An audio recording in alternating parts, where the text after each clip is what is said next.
গেল 20 জুলাই ঢাকা বিশ্ববিদ্যালয়ের অধিভুক্ত 7 কলেজের শিক্ষার্থীরা পরীক্ষার সময়সূচি ও রুটিন দেওয়ার দাবিতে শাহবাগে রাস্তা অবরোধ করলে সংঘর্ষ হয় পুলিশের সাথে। আহত হন কয়েকজন শিক্ষার্থী। পুলিশের ছোড়া টিয়ার সেলের আঘাতে তিতুমির কলেজের শিক্ষার্থী সিদ্দিকুরের 2 চোখ মারাত্মকভাবে জখম হয়। তার 2 চোখ নষ্ট হওয়ার আশঙ্কার কথা জানিয়েছেন চিকিৎসকরা। ওই ঘটনায় মামলা দায়ের করে পুলিশ। পুলিশের হামলার প্রতিবাদ, মামলা প্রত্যাহার ও পরীক্ষার রুটিন প্রকাশ সহ এবার 7 দফা দাবিতে সকালে নিউ মার্কেট এলাকায় সড়ক অবরোধ করে শিক্ষার্থীরা। একই দাবিতে বিকেলে জাতীয় প্রেস ক্লাবের সামনে মানববন্ধন করে Dhaka college, Eden college, Titumir college সহ 7 কলেজের শিক্ষার্থীরা।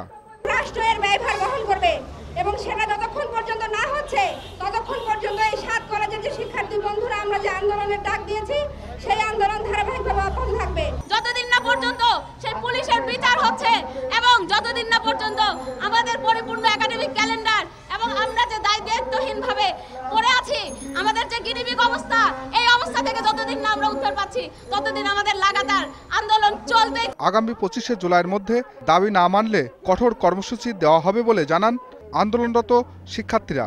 25 তারিখের মধ্যে যদি ছাত্রদের মামলা প্রত্যাহার না হয়, এই 7 কলেজের কোনো অবস্থার পরিবর্তন না হয়, এই 25 তারিখের পর আমরা আরো কঠিন কর্মসূচিতে যাব।